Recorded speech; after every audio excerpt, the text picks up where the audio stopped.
Hello everyone, welcome to Some Things Cooking with Alpa. And anytime I go to a restaurant and I like a dish, I always try to replicate it in the house. And these days I'm in love with the Khao Suey recipe, and I thought why not replicate it. And when I did, it tastes even better than the restaurant because I used fresh ingredients to make this.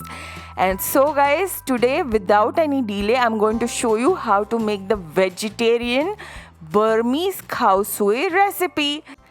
So guys, to make this delicious recipe of the Burmese Khow Suey, let's take a large wok and let's add 1 teaspoon of oil in it. And once the oil is nice and hot, then let's add some vegetables to stir fry. So I just added 1/4 cup of red capsicum and 1/4 cup of yellow capsicum. Now I'm adding 1/4 cup of broccoli, which I've roughly chopped, followed by 1/4 cup of carrots. And then we are going to add 1/4 cup of mushrooms. And now let's stir fry it for about 5 to 7 minutes on a medium flame. So guys, you can always add any vegetables of your choice in here, or you can skip any of the vegetables that I've added. You can add baby corn as well, but I personally don't like baby corn here, so I didn't add. And after 5 to 7 minutes, let's add 1/4 teaspoon of turmeric powder, followed by 1/2 teaspoon of Kashmiri red chilli powder. Let's also add some salt to taste, followed by 1/2 teaspoon of soya sauce. And now we are going to mix everything well together, and then let's cook it for about just a minute so that all the masalas get nicely mixed in with the vegetables. Now guys, make sure that the vegetables have some crunch to it. Do not overcook the vegetables. And after a minute, it's time for us to remove out the vegetables. And after you've removed it out, just keep it aside and do not wash the kadai. Let's use the same kadai and let's add about 1.5 teaspoon of oil in here.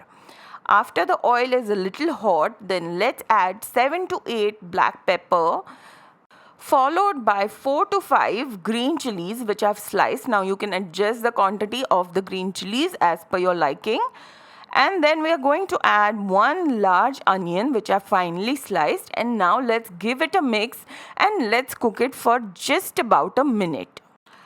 It's been a minute and our onions are somewhat cooked. Don't be alarmed with any change in the color. That color is coming from the kadai because we did not wash the kadai. We are using the same kadai in which we had stir fried the vegetables. And now guys, it's time for us to add 1 tablespoon of ginger garlic paste. Let's also add some salt to taste, followed by 1/2 teaspoon of turmeric powder. And now let's give everything a good mix and let's cook it till the time the onions are completely cooked. And once the onions are completely cooked, then it's time for us to add 1 tablespoon of gram flour, which is besan, and let's cook it along with the onions for about minute and a half on a low to medium flame, or until the time the besan is completely cooked. And once that happens, then it's time for us to add 6 to 7 basil stems. We do not need the leaves of the basil, just the stem.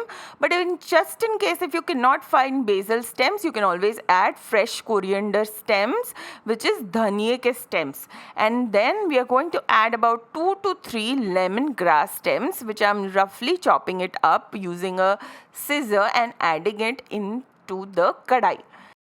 And now let's mix it all well together, and then let's cook it for about 1 to 2 minutes on a low to medium flame. And now it's time for us to add some coconut milk. This is the star of the recipe, guys. So do make sure that you use fresh coconut milk.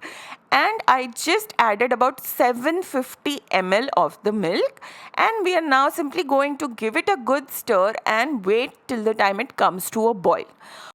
Once it comes to a boil, then it's time for us to turn off the flame. So make sure you turn off the flame, and then we are going to cover it up and let it sit like this for the next 7 to 8 minutes. Guys, do not keep it for longer, otherwise the lemongrass will overpower the taste of the gravy. And once you are done straining all of the gravy, then simply add that same gravy into the same wok. Here I've washed the wok and then I am adding the gravy in here. And guys, if you feel that the gravy is too thick, you can always add about 1/4 cup of hot water in here. And then let's add 1 teaspoon of sugar. Guys, the sugar is going to balance out the taste of the rest of the ingredients. And here I'm adding 1 tablespoon of the tamarind pulp. And now let's give everything a good mix and let the gravy come to a boil. And guys, this is the time for you to taste the gravy. If you feel you can add some more salt, or if you need a little bit more sugar, you can always do all that right now. And now that the gravy has come to a boil, then it's time for us to add the veggies which we had stir fried.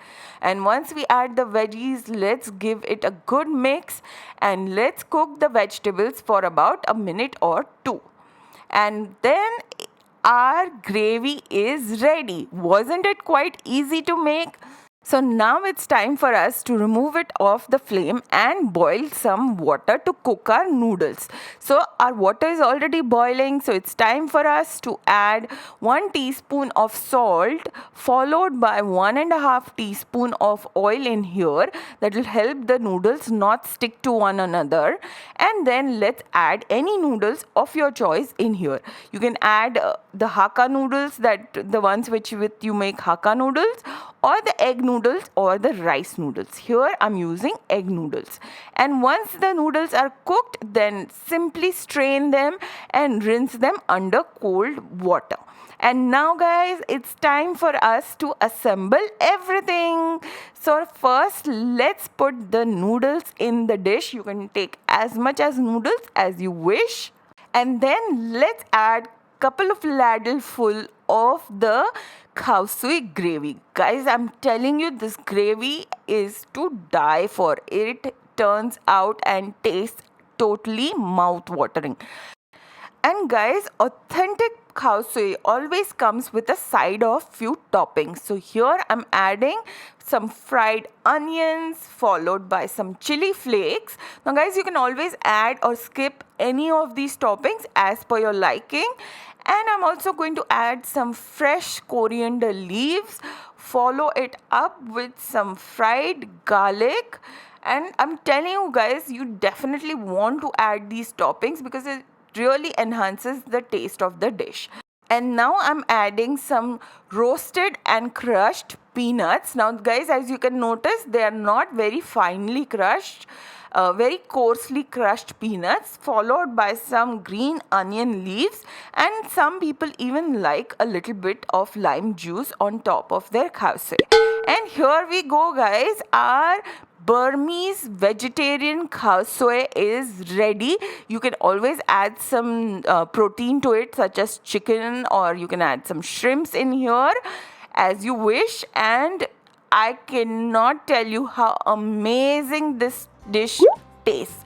Definitely do make it this weekend, and don't forget to write to me as to how much you loved this recipe, and I will see you very, very soon. Meanwhile, don't forget to share this recipe link with your friends and family, and you take care. Bye bye. See ya.